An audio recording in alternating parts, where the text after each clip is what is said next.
Ipaprank ko si Ate Gabe. Tatakutin ko. Andito siya. Naghuhugas siya ng plato. Andito siya ngayon. Ayan siya, oh.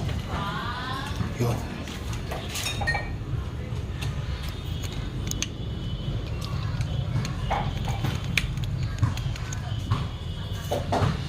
Ilalagay ko itong isang cellphone dito.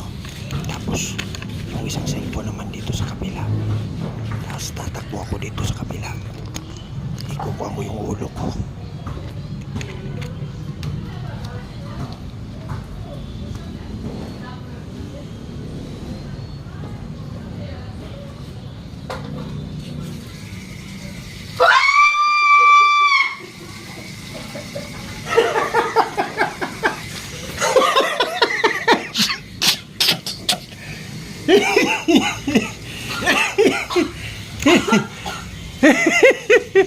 Shout out to Ate Gabe.